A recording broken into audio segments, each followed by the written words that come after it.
आज नारे लगाए हैं बुरखे वालियों ने, मोदी साहब हमारा ईमान है, हम जिंदा कौम हैं। ना आपका ईमान है ना आप जिंदा हैं, आप पूरी दुनिया के ऊपर बोझ हैं। आपने पूरी दुनिया के अंदर वो चीजें दी हैं जो आपकी सभ्यता का हिस्सा नहीं था। जरा पढ़िए अपने इतिहास को। ये रेप शब्द, ये बलात्कार शब्द सनातन की संस्कृति का हिस्सा ही नहीं था। हम तो मजबूर कि जो लोग घोड़े पे चढ़ के आ रहे थे मंगोलिया से लेकर के और पूरे उज्बेकिस्तान से, हमारी औरतों ने घूंघट इसलिए नहीं किया कि घूंघट की कोई प्रथा थी। तुम्हारी वैशी आंखों से बचने के लिए हिंदू औरतों ने घूंघट रखना शुरू कर दिया। तुम हमको बताते हो कि हम कौन लोग हैं। तुम उस घूंघट का मजाक उड़ाते हो और कुछ तथाकथित इस देश में नियो लिबरल पैदा हो गए हैं। हमारे यहां घूंघट की संस्कृति नहीं थी, क्योंकि कभी बलात्कार शब्द सोचा नहीं था हमने। क्योंकि आपकी किताब यह कहती है, आपकी हदीस यह कहती है कि जंग में जीते हुए सामान की बराबर की लूटपाट होगी, जंग में जीती हुई औरतों का भी बराबर का हिस्सा होगा। हमारे यहां नहीं है। हमने किसी की धरती पे 5000 साल का रिकॉर्ड उठा के देख लीजिए, हमने किसी की धरती पे हमला नहीं किया, किसी की जमीन नहीं ली हमने। हम जाने अनजाने भले ही सनातन ना हो, हम भूल गए हो, शायद वो बोध ना रहा हो, लेकिन हमारे सेल्फ कॉन्शियस में कहीं वो जिंदा है। आपने तो हमारा एक फौजी पकड़ लिया था, एक को बेईमानी से पकड़ा हुआ है, वो जिसको पूरा देश देखा, अभिनंदन। जिसको पकड़ लिया था पूरे पाकिस्तान के अखबार पढ़िए, आपने अखबार नहीं पढ़े। बड़े बड़े लोगों ने यह आइडिया दिया कि जब उसे पकड़ ही लिया था तो इस पे तो बार्गेनिंग करनी चाहिए थी।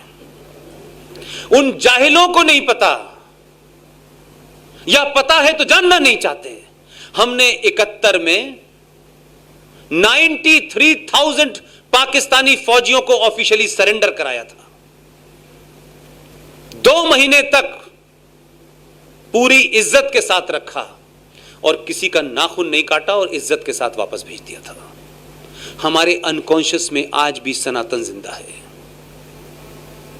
और तुम कहते हो कि हमारी किताब यह कहती है कि किसी एक आदमी का कत्ल पूरी इंसानियत का कत्ल है। कितना प्यारा विज्ञापन का स्लोगन है ये। एक फौजी भारत का जो भारत के लिए लड़ रहा था, पाकिस्तान का फौजी भी पाकिस्तान के लिए लड़ता है, उससे कोई इंडिविजुअल झगड़ा नहीं होता किसी का। वो गलती से रह गया, उसने बहुत मिन्नतें की। मेरे बुजुर्ग बाप हैं, तुम यातना दे सकते हो मुझे, लेकिन मेरे साथ ऐसा मत करो। उस जिंदा फौजी की आंखें निकाल ली, गुर्दे निकाल लिए, उसके शरीर का हर अंग निकाल लिया और भारत को टेलीफोन करके डीजीएमओ को कहा कि आपका एक फौजी हमारे यहां है, उसे ले जाइए। उस फौजी का नाम था सौरभ कालिया, जिसके फादर ढंग से बोल नहीं पाते, अपना मेंटल बैलेंस खो बैठे। तुम बताते हो इस्लाम की शिक्षा। हमने तो उस दौर में हम कुछ भी कर देते तो कुछ नहीं होता। हमारा आज भी चरित्र वही है और तुम्हारा चरित्र वो है जो 1400 साल पहले तुमने मोहम्मद के दामाद को मारा था, धोखे से मारा था, सजदे में मारा था। तुम्हारा कोई ईमान नहीं है। तुम दुनिया के अंदर इसको बस सूरत करने आए हो। कई सारे कंफ्यूजन है। इस्लामिक आर्किटेक्चर, पूरे इतिहास में ये इस्लामिक आर्किटेक्चर नाम की कोई चीज ही नहीं है। कहां है इस्लामिक आर्किटेक्चर? कहां है मुझे बताएं पूरी दुनिया में। लेकिन हमारे बहुत सारे लोग नए नए ज्ञानी जो हैं वो कहते हैं इस्लामिक आर्किटेक्चर है ये। कौन? लाल किला, कुतुब मीनार, ताजमहल किसने बनाया? क्योंकि आपके यहां नरेटिव गलत क्रिएट किया गया ताकि आपको अपनी संस्कृति का बोध ना हो और आप ऐसे ही रहें जैसे 70 साल में थे और अगले 70 साल के बाद आप इस लायक भी नहीं होते। ये तो ऊपर वाले का और गुजरातियों का धन्यवाद करो कि 1947 की गलती का प्रायश्चित जल्दी कर लिया इन्होंने।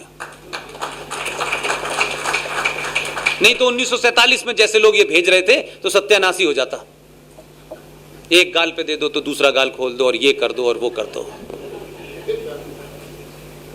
ये तो धन्यवाद देना चाहिए गुजरातियों को, पूरे देश का ऋणी होना चाहिए। मैं तो ओपनली कहता हूं, मैं तो उत्तर प्रदेश का रहने वाला हूं, कि गुजरातियों ने 1947 का प्रायश्चित जल्दी करा और दो भेजे। कहा कि एक गलती रास्ते पे जाए तो तुम उतरने मत देना। और जो रौब और जो स्टाइल नजर आ रही है लोकसभा में, लगता है कि बात हड़का देता होगा अकेले में। जो मैं कर रहा हूं मुझे करने दो। इतने लंबे समय के बाद पार्लियामेंट के अंदर इसको हिंदू मुस्लिम से छोड़ दें आप थोड़ी देर के लिए, माइनॉरिटी मेजॉरिटी में भी छोड़ दें आप, क्या आपको इस बात का कहीं कोई गर्व होता है, कोई हल्का सा भी एक एहसास होता है कि आज इस देश में 10 से 15 लोग, मैं कल आपके शहर में ही था, उसी समय पे जब मैं स्पीच दे रहा था, मेरे साथी सुशील पंडित लखनऊ में बोल रहे थे, RSN सिंह कहीं और बोल रहे थे। हम में से किसी का सरकार के साथ डायरेक्टली इनडायरेक्टली कोई संबंध नहीं है।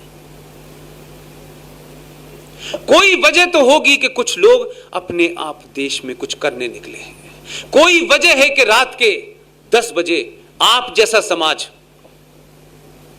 मुझे सुन रहा है। आपको मजबूरी में बसों में भर के नहीं लाया गया है। यह कोई रैली नहीं हो रही है राहुल गांधी की कि बस में चलो, और जब बस के बाद इंटरव्यू पूछो तो बोले हमें पता नहीं हम क्यों आए हैं, हम तो यहां घूमने आए थे। इस पागल की कोई रैली में आता है? वो तो ये कह रहे हैं टेलीविजन पे, हमें क्या पता है कहां की रैली। तो मैं ये कह रहा हूं कि ये आपकी पहली स्टेज है। इस भारतीय समाज के जागृत होने की पहली निशानी है कि पूरा देश इस वक्त इतिहास को जानना चाहता है। और पहली निशानी सबसे डिफिकल्ट होती है, पहली स्टेज पे ज्यादा मेहनत करनी पड़ती है। लिहाजा हमारा कोई निजी स्वार्थ नहीं है, हमारा कोई निजी एजेंडा नहीं है। यह बात अलग है कि मैं अभी आपके लोगों से कह रहा था कि क्या किसी ने कभी सोचा था कि यह धारा 370 इतनी आसानी से हट जाएगी। और कमाल यह है कि जब हटी है, क्योंकि हमें एक बात बताई गई कि ये जो नाथूराम गॉडसे के लोग हैं, ये देखिए देश के संविधान को बदलना चाहते हैं, इनकी कभी मेजॉरिटी नहीं होगी। आपके आदमी को बड़ा करिश्मा आता है। जिस सदन में उसकी मेजॉरिटी नहीं थी, उसी में सबसे पहले 370 पास करा दिया उसने।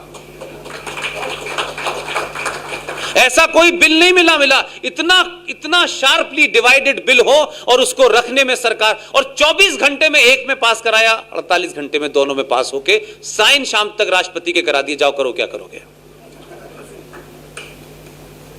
इसलिए जब आपकी पॉलिटिकल विल, हर चीज को आप वोट बैंक के नुक्ते नजर से देखेंगे तो दिक्कत होगी। कुछ चीजें राष्ट्र के लिए देखिए आपका बड़ा कंट्रीब्यूशन है। देश माने न माने, जो हम 15-20 लोग हैं उसको पूरी ईमानदारी से कहते हैं। इसी समाज के लोग पूरी दुनिया में फैले हुए हैं। मैं आपको बात इसलिए कह रहा हूं कि मैं भी एक जगह इस्तीफा देके आया हूं, लेकिन रात के 2-2 बजे तक, 4-4 बजे तक किसी महिला की उम्र 80 साल है, कोई 42 साल की है, कोई 90 साल के कैलिफोर्निया में रह रहे हैं, बात करते करते आधे घंटे तक रोते रहते हैं और मुझे सुनना पड़ता है। जो लोग संपन्न हो गए, इस्टेब्लिश हो गए, उनको जिंदगी में अब कुछ नहीं चाहिए। क्या वजह है कि जिंदगी के इस मोड़ पे उनके अंदर राष्ट्रवाद और सनातन की इतनी भूख है कि 2 बजे मुझे फोन करके मेरे साथ रो रहे हैं। कोई वजह होगी, कोई कॉर्ड जो है, जो हजारों साल से वो चुप थे, दादा परदादा के डर में, नौकरी के डर में, अपने बिजनेस के डर में, आज वो सब कुछ खोने के लिए तैयार हैं, लेकिन राष्ट्र चाहते हैं। यह आसान काम नहीं होता।